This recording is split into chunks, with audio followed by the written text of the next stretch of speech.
नमस्कार। आज मैं ज़िंदगी की बात में स्वास्थ्य के बारे में बात करूंगा। टॉलस्टॉय का प्रसिद्ध उपन्यास अन्ना करेनिना की शुरुआत इस तरह होती है, सभी सुखी परिवार एक जैसे सुखी होते हैं, लेकिन हर दुखी परिवार अपने अपने ढंग से ही दुखी होता है। जीवन का एक गहरा सत्य एक वाक्य में कहा गया है, जो दुख और सुख के बारे में सच है, वही बात बीमारी और स्वास्थ्य पर लागू होती है। स्वास्थ्य की कोई परिभाषा नहीं है।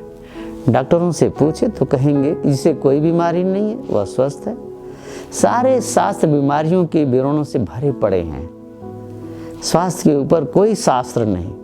बीमारियां भी व्यक्तित्व रखती हैं।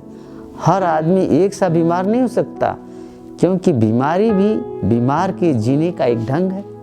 ऐसा नहीं कि मैं कैंसर से बीमार हूँ, पड़ा रहूँ, आप भी पड़ें तो हम दोनों एक ही तरह के बीमार हो, ऐसा नहीं है। दो व्यक्तियों को कैंसर हो जाए तो वह कैंसर दो तरह का होगा।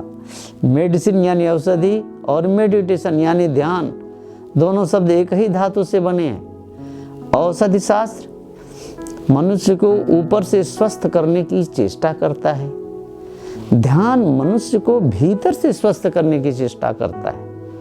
न तो ध्यान पूर्ण हो सकता है औषधि शास्त्र के बिना, और न औषधि शास्त्र पूर्ण हो सकता है ध्यान के बिना, क्योंकि शरीर और आत्मा एक ही चीज के दो छोर हैं। आदमी मनस शरीर है या शरीर मनस है।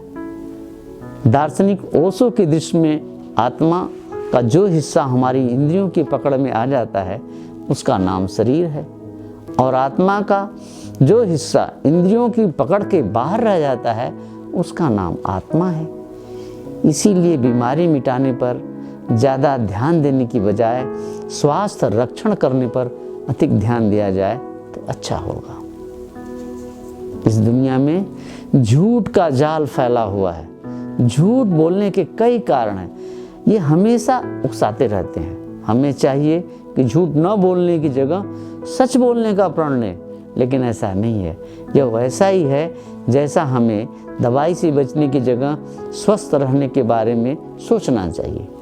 झूठ के फेर में न फंसना ही सच्चे होने का एकमात्र विकल्प है। नोबेल पुरस्कार विजेता स्वीडिश लेखिका सिगरेट अनसेट कहती थी कि झूठ चाँद की तरह है, हमेशा से आकर्षक, लेकिन उसकी जमीन हमेशा ही पथरीली रही है। वह अपनी गोद में किसी घास फूल को पनपने नहीं देती। वैसे हमें यह हमेशा याद रखना चाहिए कि झूठ की मौजूदगी हमेशा हमारे आसपास होगी ही, हमारे भीतर भी चाहे अनचाहे इसके अंश होंगे ही। बेहतर यह है कि अपने विचारों की पाचन शक्ति बढ़ाएं। दरअसल ऐसा बहुधा होता है कि हम पहले से सोचते हैं कि आज झूठ नहीं बोलेंगे, पर बोल जाते हैं। इसके कई कारण हो सकते हैं। डर है, गुस्सा है, घृणा है, या फिर यह भी हो सकता है कि कोई भी कारण ना हो, पर हम चाहे अपने झूठ को किसी भी मजबूरी का नाम दें, फिर भी हम उस कर्म से अपना पीछा नहीं छुड़ा सकते जो हमने अपने झूठ से किसी को प्रभावित करके कुछ भी अर्जित किया हो। आध्यात्मिक गुरु जग्गी वासुदेव जी कहते हैं कि झूठ वह चीज है जिसका कोई अस्तित्व ही नहीं है। अब जिन चीज़ों का अस्तित्व है ही नहीं, उनसे लड़ना सबसे मुश्किल काम है। अगर किसी चीज़ का जाल होता तो आप उससे जूझ कर आगे निकल जाते, पर जो है ही नहीं उससे आप कैसे जूझेंगे। आप इससे जितना उलझेंगे यह झूठ उतना वास्तविक होता जाएगा।